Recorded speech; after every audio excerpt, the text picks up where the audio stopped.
الحاشدة استجابة لدعوة وجهتها اللجنة التنظيمية للثورة الشعبية تكتلات مؤيدة للانتفاضة، ويطالب المتظاهرون بالتصدي لما يسمونه تحالف الثورة المضادة التي جمعت أنصار الرئيس السابق والحوثيين لإفشال التغيير الحاصل في اليمن وفقا لتصريحات أعضاء اللجنة التنظيمية. معي الآن عبر الهاتف عبد الله غراب مراسل BBC. عبد الله، ضعنا في أجواء هذه المسيرة الحاشدة التي انطلقت قبل قليل.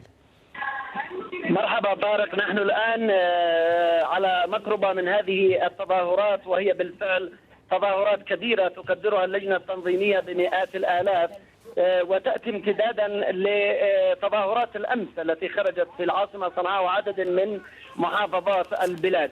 هؤلاء اليوم في تظاهراتهم يتحدثون عن عنصرين جديدين في هذه التظاهرات. العنصر الأول هو التوقيت الذي يأتي ردا على تحالف جديد أطلقوا عليه تحالف قوى الثورة المضادة، الذي يتكون من أنصار النظام السابق والحوثيين وبعض التيارات المستقلة والليبرالية.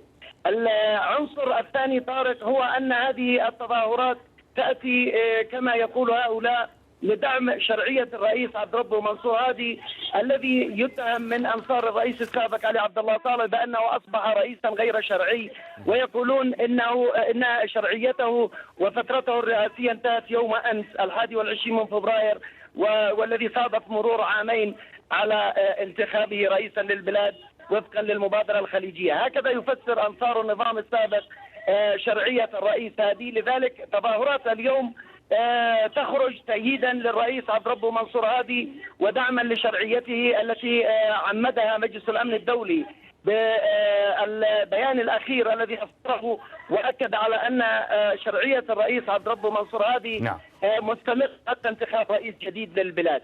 تظاهرات اليوم أيضا طارق تتعهد برفع الحصانة عن الرئيس السابق علي عبد الله صالح وتقديمه للمحاكمة بسبب ما قالوا عنها إنها جرائم يرتكبها في حق الشعب اليمني، سواء من ناحية استمرار الهجمات على أبراج الكهرباء وأنابيب النفط أو حتى دعم الاختلالات الأمنية. هكذا يقول هؤلاء، إنما أنصار الرئيس السابق ينفون تلك الاتهامات دائما ويطالبون بتقديم أدلة عليها ويعتبرونها جزءا من الصراع السياسي. أشكرك من صنعاء عبد الله غراب مراسل BBC. في الشأن اليمني أيضا يدرس مجلس الأمن الدولي مشروع قرار يقضي بفرض عقوبات على يمنيين يعرقلون الانتقال السياسي في البلاد وأولئك الذين يرتكبون انتهاكات لحقوق الإنسان، وتشمل العقوبات فرض حظر على السفر وتجميد أصول مملوكة لهؤلاء الأشخاص. ومررت بريطانيا مشروع القرار على أعضاء مجلس الأمن أمس، ويقضي القرار بإنشاء لجنة للعقوبات لمدة عام واحد لتعد قائمة سوداء بهؤلاء الأشخاص والكيانات في اليمن. ولم يذكر مشروع القرار أي شخص بالاسم قد يخضع لهذه العقوبات. معنا الآن من صنعاء فارس الصلاح القيادي بحزب المؤتمر الشعبي. أستاذ فارس، أهلا بك.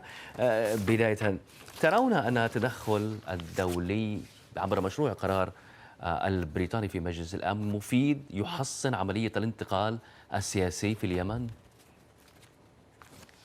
السلام عليكم ورحمة الله وبركاته. أنا سمعت زميلنا الإعلامي المبدع والمتميز عبد الله غراب، وكان نوعا ما متعصبا.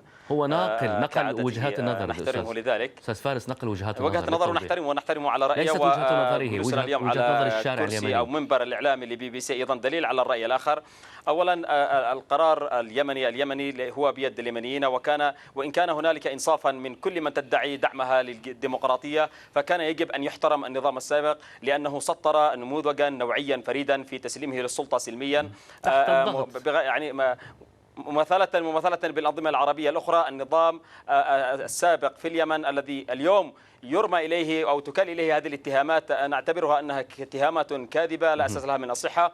وطالما أن حكومة الوفاق الحالية المشكلة من اللقاء المشترك لديها وزارة عدل ولديها وزارة إعلام ولديها أجهزة قضائية ولديها كل الوسائل، نتحداهم أن يطلعوا عبر هذه الوسائل ويثبتون أن أحدا من النظام السابق كان وراء هذه العمليات داخل الوطن، داخل اليمن. هل أفهم من هذا القول أن المؤتمر الشعبي لا يحبذ صدور أي قرار من مجلس الأمن يفرض عقوبات على أي معرقل لهذا الاتفاق أو عملية الانتقال السياسي في اليمن؟ هل هذا موقف المؤتمر الشعبي؟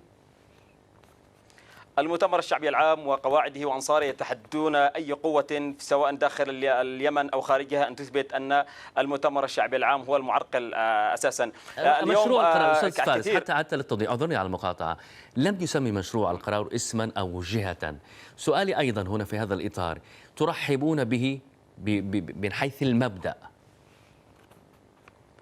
متى ما وجدت الأدلة والبراهين القاطعة التي لا تقبل الشك ولا الظن ولا الوهم ولا المكايدات السياسية التي نشهدها الآن عبر وسائل الإعلام، فنحن نرحب بأي قرار لديه أدلة تثبت تورط المؤتمر الشعبي العام أو أحد أنصاره. المؤتمر الشعبي العام كان سباقا للمبادرة الخليجية، أجرى انتخابات رئاسية فريدة في المنطقة، سلم السلطة سلميا ويتفاخر بهذا، وهذا نموذج وطني كان يعني ينبغي لهذه الدول الداعية لخدمة الديمقراطية أن تعيد النظر في كل الاتهامات لنظام استطاع أن يحقن الدم اليمني، استطاع أن يسلم السلطة سلميا، استطاع أن يعني يوجد ديمقراطية فريدة في المنطقة العربية. وإذا هنالك أنظمة أخرى تريد أن تنهج نهج اليمن ربما ستعيد النظر طالما والأنظمة أو النظام السابق سلم السلطة سلميا واليوم تكاد له هذه الاتهامات، كيف يريدون أيضا من سوريا أن تسلم السلطة سلميا، ومن سلم السلطة سلميا اليوم تكل إليه هذه الاتهامات، وكل الفشل الذريع الذي حاصل من قبل الحكومة الوفاق كلها مرمية للنظام السابق.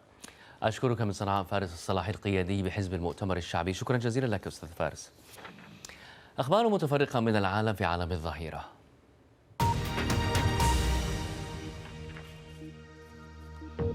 قتل 8 عراقيين وأصيب أكثر من 10 في سلسلة هجمات واشتباكات وقعت في مناطق متفرقة في البلاد، وسقط العدد الأكبر من الضحايا في مدينة تكريت في محافظة صلاح الدين شمالا، حيث قتل 4 من رجال الشرطة وأصيب 6 آخرون في اشتباكات مع مسلحين، كما سقط عدد آخر من الضحايا بعد تفجير سيارتين ملغومتين في المدينة. أشار تقرير صادر عن الأمم المتحدة إلى أن كل من القوات الحكومية والمتمردين في جنوب السودان قد ارتكبوا انتهاكات لحقوق الإنسان استهدفت المدنيين بشكل خاص خلال المواجهات التي وقعت في الآونة الأخيرة. وقال التقرير إن الانتهاكات شملت جرائم اغتصاب وقتل جماعي وتعذيب، وقد ارتكبت على أسس عرقية بين قبائل الدنكا والنوير. استدعت الصين سفير الولايات المتحدة في بكين احتجاجا على استقبال الرئيس الأمريكي باراك أوباما لدلاي لاما الزعيم الروحي للتبت. وأبلغت الخارجية الصينية السفير الأمريكي ضرورة أن تتخذ واشنطن خطوات لاستعادة